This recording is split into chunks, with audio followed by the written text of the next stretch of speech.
Morning, everyone. Welcome to our panel on building a lasting brand legacy in esports. I'll just give everyone the opportunity to introduce themselves. I'm Drew. I run a marketing agency called Kairos Esports, so focuses just on marketing strategy for mainly non-endemic brands, which I guess is something I'll talk about a little bit today. Yeah, and I'm Nasim. I'm the senior sales executive at DreamHack and manage brand partnerships. I'm Herrington. I'm the PR manager for HyperX in EMEA. We've been in esports for the past 17 years, sponsoring our first event all the way back in 2006. So we've built quite a big brand here in esports so far. I'm Nicolas Maurer. I'm the CEO of Team Vitality. We're one of the biggest esports teams in Europe. And from today's topic, we have a partnership with a lot of non-endemic brands like Renault or Adidas, and we'll talk about that today. Yeah, so let's run down the line, and everyone's had their own experiences working with brands already in esports. So everyone just give out your own experiences so far, who you work with, how it's gone. For me, I think our flagship project is we run KFC's entire gaming esports strategy. So KFC Gaming on social, content-wise, influencer work, tournaments, that's something that we all handle in-house. I have a team that's dedicated to running that, so we're almost like guardians of that project and the budget. We've been very, very careful with where we put that money and not to badge slap. So I think traditional sports sponsorship and things like that, where there's quite a lot of parallels between sport and esports, we've kind of stayed away and we've added value wherever necessary. And I'm sure as we jump into it, I'll give some specific examples of what that looks like. Yeah, and at DreamHack, I've been working with brands like Samsung, Axe, and a lot of other, especially non-endemic brands, which are a hot topic in this industry. And having them understand the space of esports and the gaming community, and actually being able to do the right type of activations where they actually invite and communicate with the audience in that type of language that they understand. Yeah. So HyperX have worked with DreamHack for many years, for example. We've also worked with, for the past 10 years, sponsored Intel Extreme Masters. We've also started moving into the space of working with non-endemic brands such as McDonald's and a few other activations that we'll be announcing soon here in EMEA. So yeah, it's been very exciting for us to be working. So for us, when we started the company, of course, we were talking to the streaming company, the computer brand, all of those brands that have a clear understanding of the space.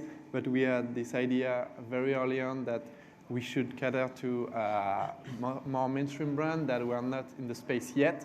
And that's how we started to have conversation with a lot of big brands on the French side to begin with. So it was, for example, Adidas. That was a partner that we signed 3 years ago. They had no presence in esports at the time. And we realized that we had not only to educate, but come with a complete strategy in the sense that, yeah, they mostly had no idea what to do in esports. Most of the time in those companies, you would find one or two enthusiast people that would say, hey, that would say internally, we should do something.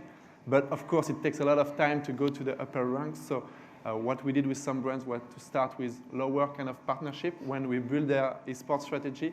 And basically, the idea for us was not to aim for huge deals at the beginning, but rather to go smaller, prove the worth of esports, and then build on that. And that's what we did with Adidas. So it's been 3 years, and we will renew for 3 years. So it's a long-lasting partnership, and now it's on a way different scope than it was at the beginning.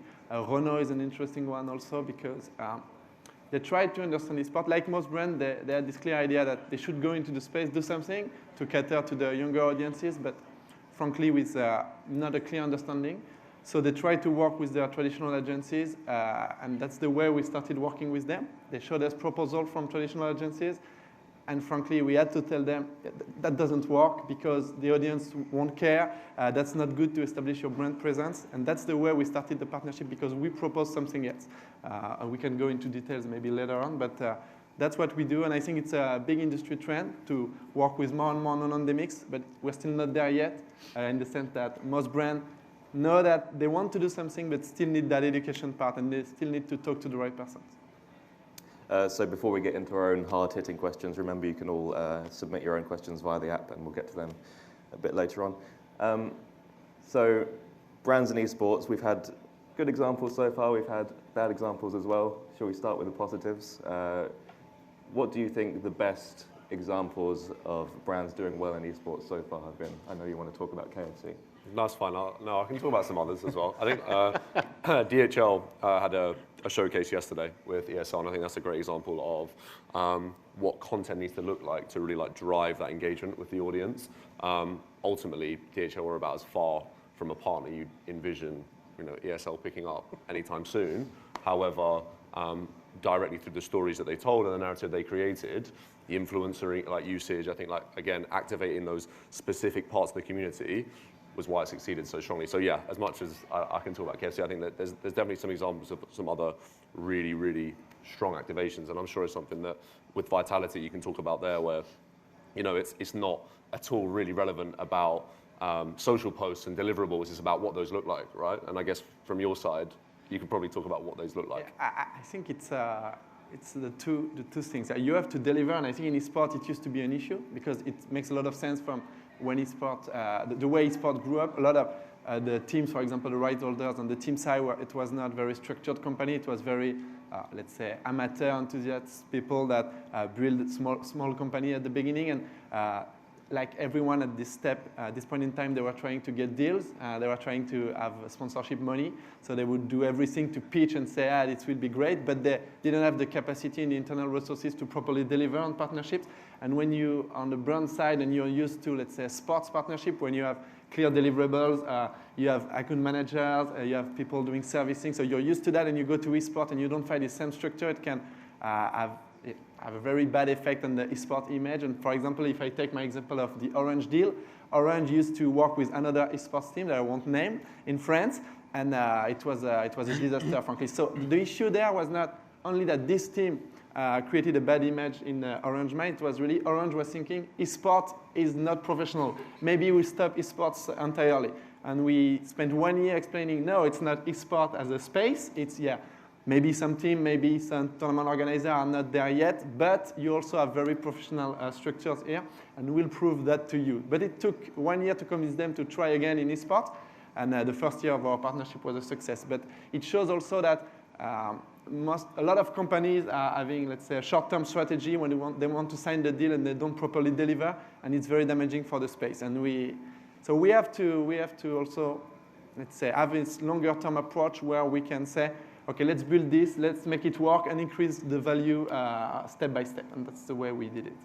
I think there's so much to learn, though, just to that point, when it comes to working in esports with any brand. I mean, we're approached a lot in order to help other brands enter the space.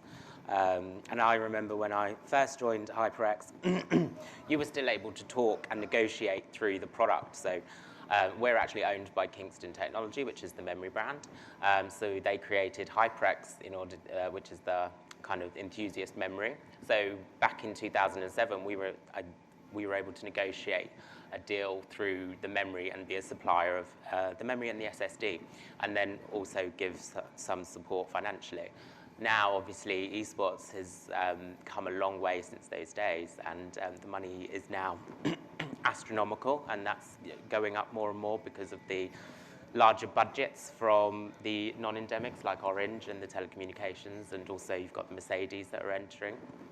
So yeah, I mean, people are still learning about the industry from an outsider's point of view, but we continue to do it as well, 17 years on. So I would say that both esports teams and brand partners have a lot to learn from each other.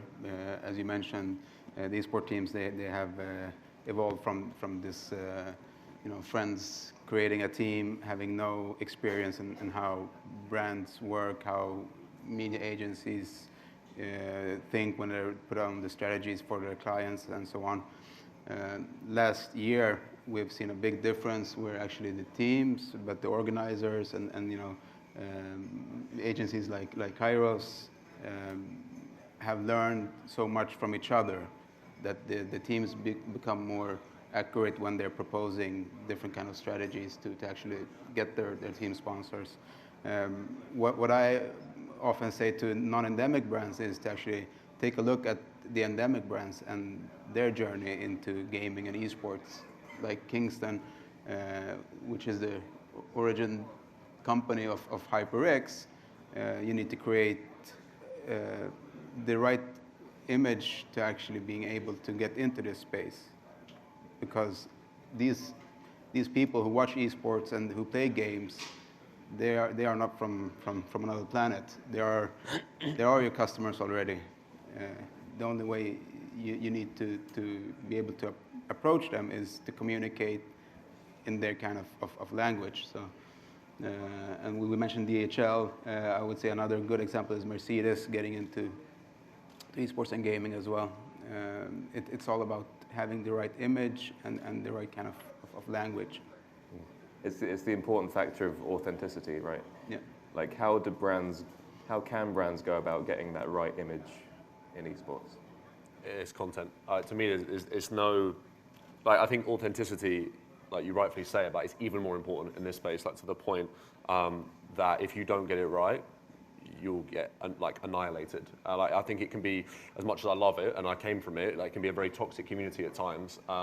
And I think that's more than apparent when a brand comes in and it's not authentic. They didn't get it right. They start talking about things or in a way that isn't native to the community, and the results are going to be significantly worse. So it's through, whether it be social, whether it be video content, whether it be talking through influencers or different communities or different genres, it doesn't really matter, but it has to be on point. I think that's why I guess agencies like ourselves and like, you know, from an org perspective and from a brand perspective, it means that the input or the point of contact from those guys has got to be someone that's ingrained in the space. Otherwise, like the results will be terrible. To that point, maybe, I think it's already a trend in traditional sponsorship, in sports sponsorship, that we are beyond branding. Like maybe 10 years ago, it was about putting your logo on a shirt and that's it. Even in traditional sport, it's evolving in a way where now it's about what's the story you're telling, how do you tell the story of the brand with the story of the team. And in esports, it's exactly the same, with the added layer that we have to create this authenticity and create the story for this brand. So most of what we propose to brand today is in a way, we are doing the job of the agency, that in sports, the club will provide the branding and the stadium, the jersey, and maybe a media agency in the middle will propose the content. In esports, we have to do that on our own because the agency state, of course, it's evolving, and we have more and more relevant agencies in the field, but the bigger one, let's say, they are not there yet. So the approach we had on Vitality was, okay, let's do that internally, come up not only with the financial proposal, the branding and so on, but also come with the content activation idea that fit the brand strategy. So there is also always this part of understanding where the brand would go, what's the audience they are aiming for, and creating the content. So we have a lot of examples that we can provide. Let's say a recent activation that we did in France with Orange. We told them, and they perfectly understand that it's not about, say, Orange is the best for fiber and so on. That's, okay, they can do that on TV, of course, but how do we make them legitimate? So we did a content with Gotaga, which is our bigger influencer, in an Orange shop in Paris, and it's not specifically branded as an Orange activation. It's just that it happens to be in their space with their technical support, but it's about the story we tell in that activation. It's got 2 million views on YouTube. We did a prank with our player. This guy is in an old man beating a pro player, which is something that existed in sport. We didn't invent it. But it got 2 million views. It's very interesting to look at it because the Orange activation they did with the football French player did less than that. So that's one of the ways you make the brand realize, okay, eSport is something, eSport is big. And that's the way we gradually improve also the value of the deal. We show them that it's reaching those audiences, it's getting engagement, and it's projecting a good image for the brand. So we have to propose this content. We have to go away from the pure branding. Of course, with traditional endemic brand, it's different because there is this component, this performance component where you want to say your computer is the best. Okay, it's different when it comes to non-endemics because it's not about telling that. It's about, okay, how do they make sure they will install the brand preference to the younger audiences. So we have to go this way. I mean, completely, but I mean, you know, from our content point of view, HyperX, if we kept talking about our memory SSDs, headsets, we wouldn't be selling as much as we do. So we do rely on our partners. So we sponsor a lot of Cloud9, Navi, and we do work with a lot of our influencers to create content on our behalf because it's the best way to engage with the audience. You know, we've now got we're now the #1 selling headset, and luckily a lot of the esports teams are using our headsets even when we don't sponsor them, and we're now finding, I don't know if, with our WAG campaign, We're All Gamers, a lot of celebrities are starting to use it, and we've also realised that the FA Cup is also using it. So there's a lot of people that we're starting to engage with, which is fantastic. But it's one thing I would, if for the non-endemic brands that have attended today, is one thing that we've definitely learned in HyperX is just not to be scared to be creative with your content. Keep pushing the risks of it. You know, there's sometimes I'm sitting in a room with the content team and I literally go pale white listening to some of the stuff that they want to create. But you know, and again, to your point, you are going to get told immediately from the esports community and the gaming community straight away whether it's worked or whether it hasn't worked. And you know, although it can be quite toxic at times, it's all learning, and then you go away and you go back and see how you can better it. I mean, most recent piece of content we've done, we've just sent one of our headsets up into space, well, near space should be the correct way, which was, again, one of those moments where I was like, is this actually going to be feasible? But we've luckily did it. And yeah, it's proven very, very popular, and the views have been amazing on it. So yeah, just definitely be brave to push your content, and also definitely work with your partners. We film some stuff with DreamHack as well when we go to these different esports events, and also at their DreamHack winter events. So yeah, just be brave. Does esports provide more options for creativity than other industries, would you say? When it comes to engaging with fans and stuff? Yes, is it more, yes, yeah. definitely. Yes, 100%. The things you can get away with, like, and that's honestly how we see it. Like the ways you can push the boundaries is, in my opinion, different. Like because we are in our infancy, we are still growing at such a fast rate. I think that our limitations are higher. That line that you tread when you're doing like traditional sports sponsorship in like football or the Premier League, whatever, is definitely different to what it is in esports. Like with KFC, I think if anyone's ever seen the content we put out, it's definitely walks the line a lot, and that was a very, very important decision we made early on, which is like, we are going to put content out that, whether it goes viral or it just sets that pace straight away, that like people know that we're not talking like a brand, we're not talking like we're corporate. We are going to push out like, and ultimately maybe get some flack sometimes, but also like grow the brand and put it and position it as such that no other brand has put out content like us, and that was the goal from the outset. Nasim, what would you say, like, other than engaging with your audience in the right way, what are some of the pitfalls of a brand coming into the space for the first time can encounter?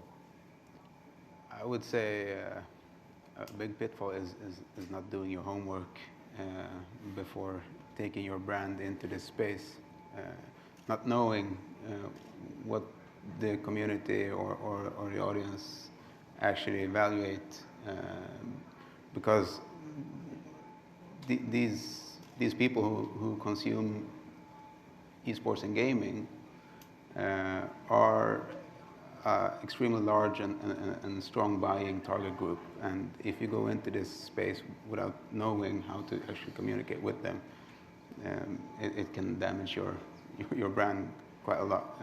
And as we heard from the others up here, is that it can create a toxic instead of being a benefit for your brand. So do your homework and actually be confident in the strategy that you put up, and don't be afraid to actually approach teams or endemic brands or specialized agencies to actually just have an exchange of knowledge and experience.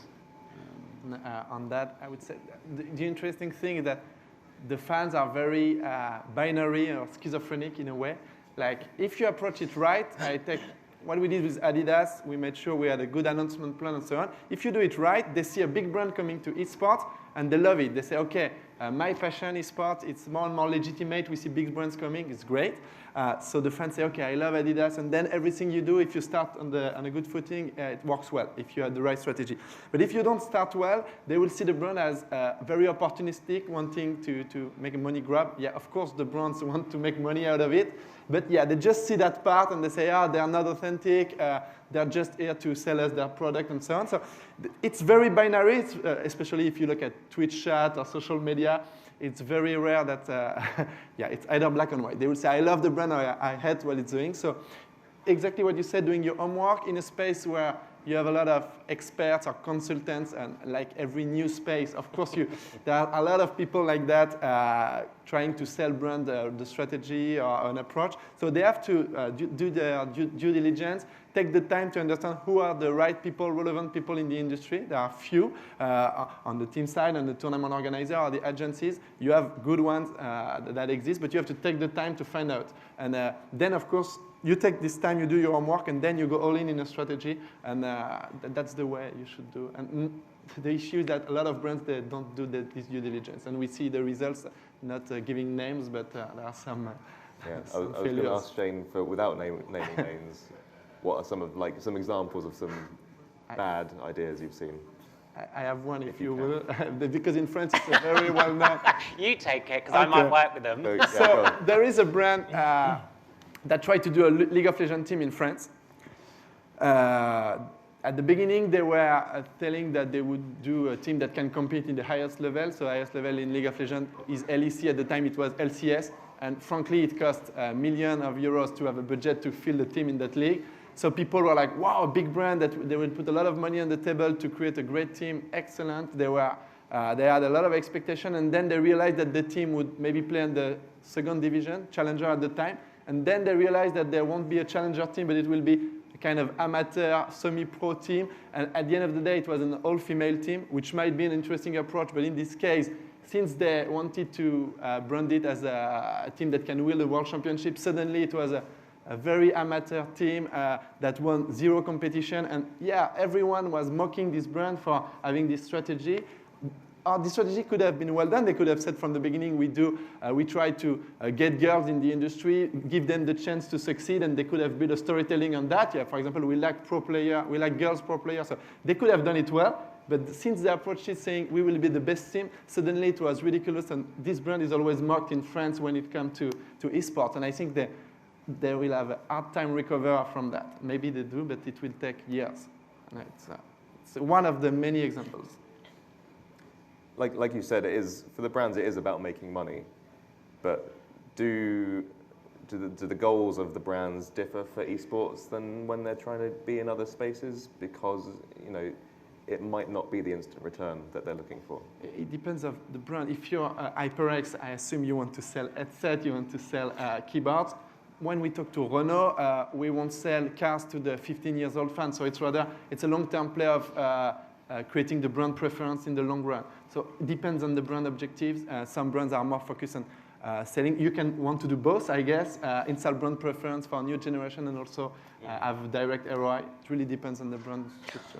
Well, I think within promotion, whether it's endemic or non-endemic, every brand wants to create awareness for themselves, but then also, we do want to sell the headsets. We want to sell the keyboards. We want to be the #1 gaming brand in the world is the ultimate aim for us. We just got to, but we also have to care about and have a responsibility to the community as well that we're working with.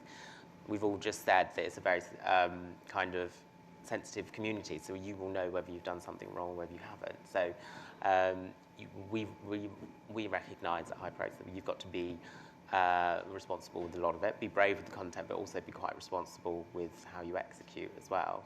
So I think there's also a balance, right? Even from a spectrum or percentage perspective, where there's a certain percentage you have to dedicate to the message you're sending to the community, but there's a percentage you can attribute to revenue gain. Like it's that simple. And we know from our side how important it is from an up-and-coming industry, let's call it, where you have to justify the revenue side. Otherwise, we wouldn't be sitting here. There would be no money coming into the space.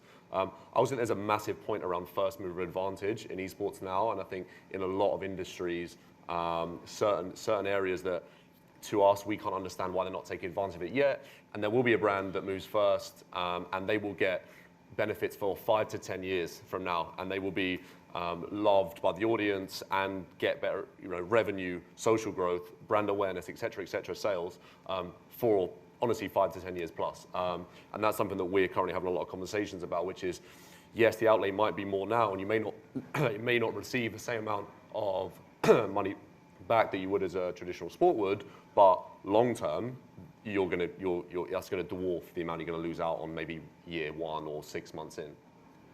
I would say that, of course, the ROI is the key goal for all brands investing, either if it's in esports and gaming, or if it's some other kind of marketing activities.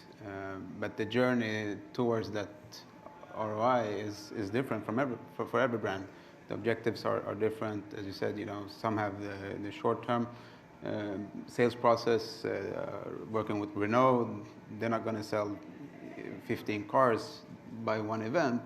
It's about creating, the brand loyalty and so on. So, but in the end, everyone needs to be able to make a profit, and that's why they invest in esports and gaming, because they know there's a lot of opportunities and possibilities to actually create both long-term acquisitions, but also short-term.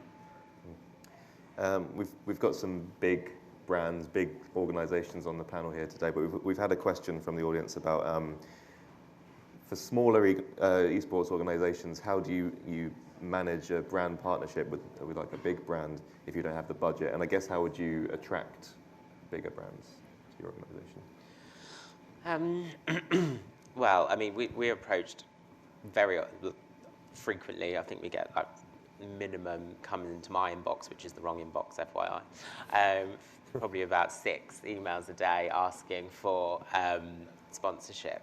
And I think one thing that we believe in the office is, we'll always consider something. So yes, we do sponsor some of the biggest teams in the world, but we also recognize the grassroots community and work with a lot of tournaments that are put on in order to help the next generation of esports players grow. So I would suggest basically just putting a pitch deck together and explaining how big the organization is. I would be very upfront. There's a lot, as you said earlier, there's everyone coming up to us saying, I'm an esports consultant. So, and then you find out actually you're not. So I would just be very honest. You need to be honest, and back to the point of authentic. We would recognize that you were small, but we would try and help you where we could to, at first, probably just supply you with product to see how that goes. And then, as you build up and go up the ranks in your tournaments, and then yeah, we'd probably start to talk about money. But just be authentic and just be honest, and just put a pitch together, and just try and be as professional as possible as well.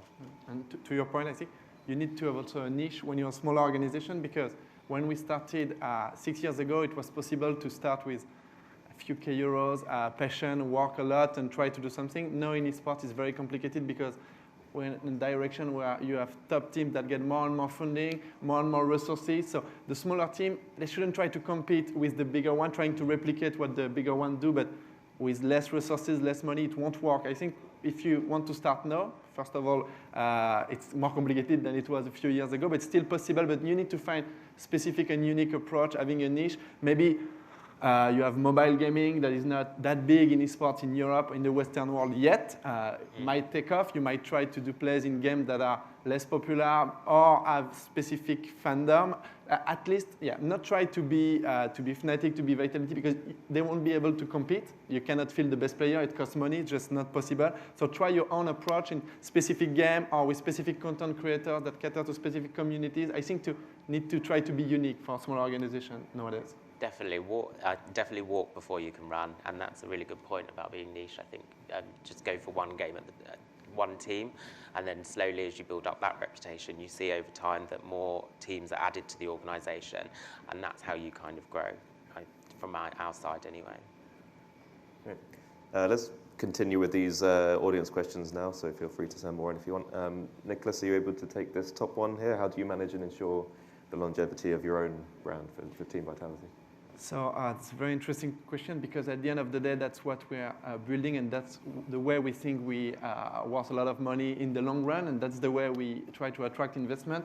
It's not about short-term revenue, it's about creating a brand that engages a lot of people around the world, in a very similar way to the traditional sports club. The goal for us is to, let's say, create fandom and have fans that grow up with our brand. They see our brand winning tournaments, and if you know this model in sport, when you grow up and you see a team winning the championships, that's the team you will want to be associated with, and you will want to support over time. And that's what we want to create. We want to engage with the fan. And we think right now, of course, we need to develop our revenue model with partnership, merchandising, and so on. But the long-term thinking is, how do we create a brand that will talk to a lot of people, that fans around the world will want to buy the jersey, will want to support. And how do we do that? So first of all, of course, esports is like sports. You have to win, because if you win, then your marketing guy job is so easy. The same for the sales guy. When we win tournaments, they come to the office and say, okay, you've made my job easier. So it's easier to pitch. It's easier to tell the story when you win. So a big component of what we try to do is actually win titles, win tournaments. So we're investing more and more in the performance structure.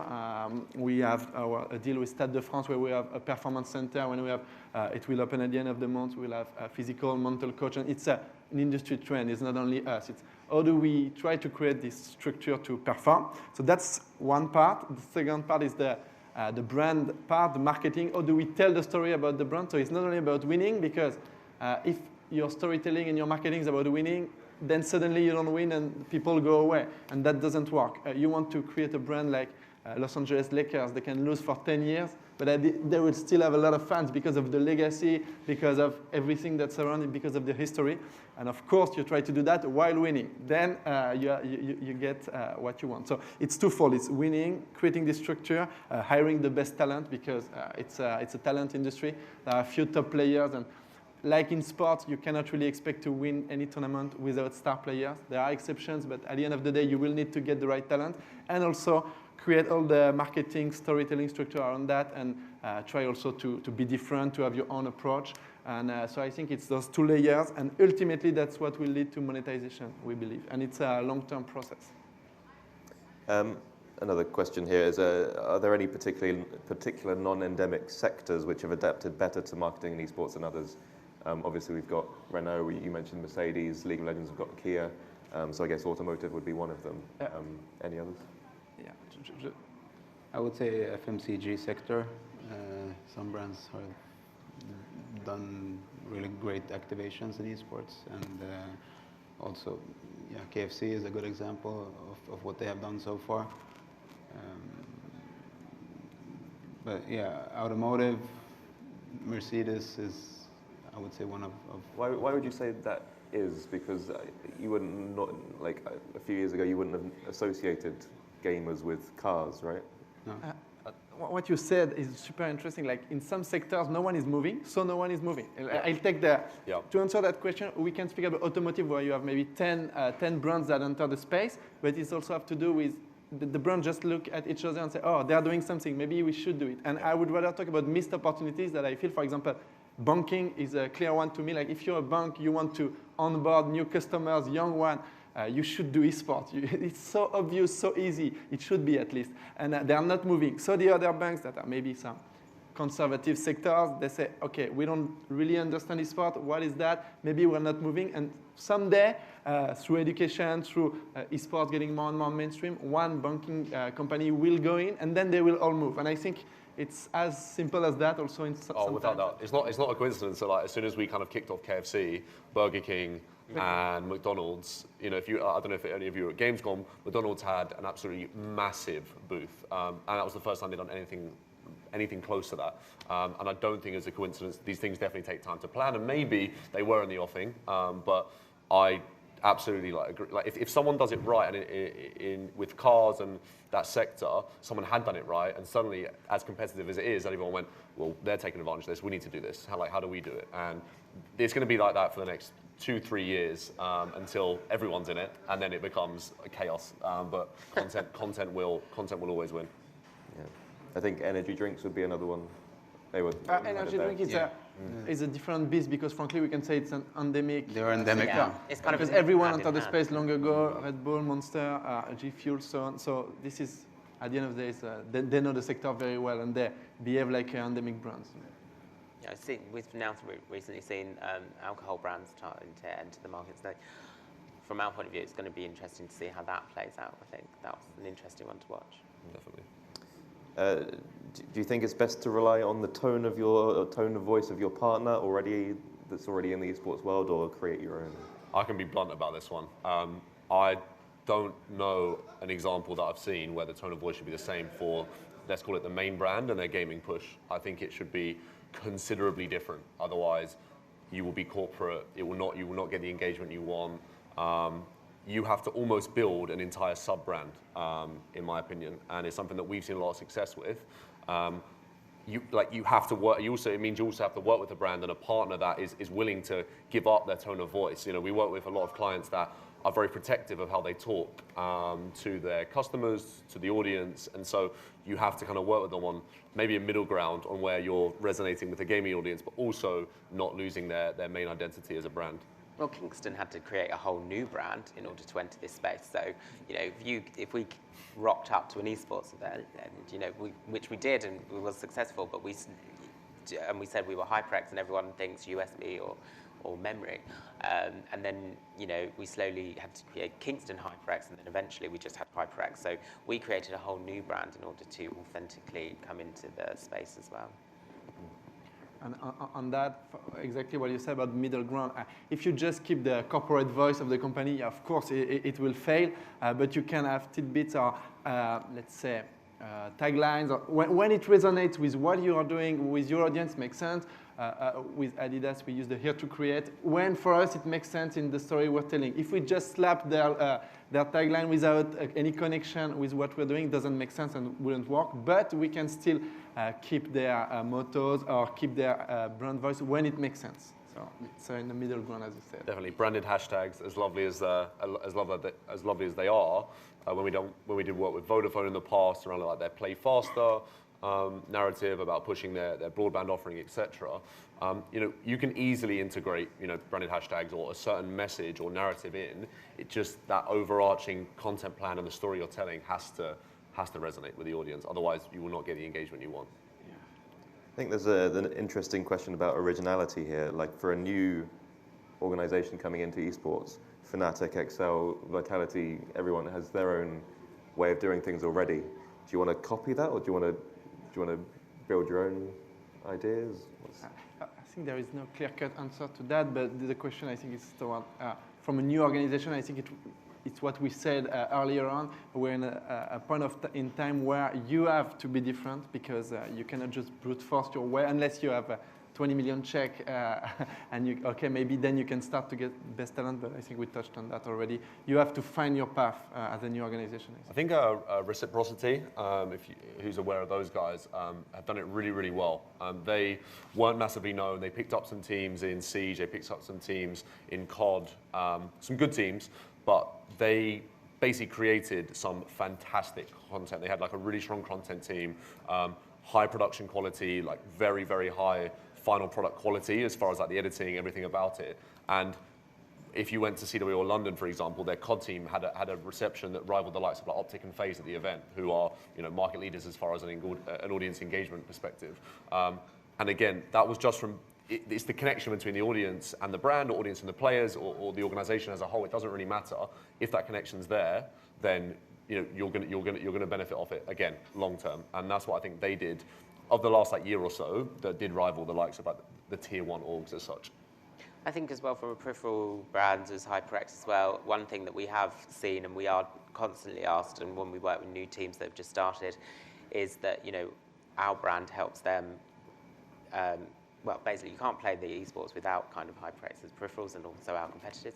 But we help authenticate their brand as well when they start to enter it, and they can say, well, we're already working with HyperX who do X, Y, and Z. And so yeah, I feel that we are able to help people enter that market very easily. I think it's extremely important that you actually create your own path and still, be inspired of what others have done. Because what you want to do, someone has already done it, but you have to do it your own way. And there's no shortcuts or whatever. You need to create an authenticity and take learnings from what others have done. Well, there were a few more questions to get through, but I'm afraid we've run out of time. So I don't know if you guys are around all day, maybe people... I'll be around. Whoever had the ROI question on how brands, or how we work with brands to show that ROI, come and grab me, because that's something that we have to justify on a daily basis. I'd love to talk about it, but yeah. Great. Well, thanks to the panelists. Give them a round of applause.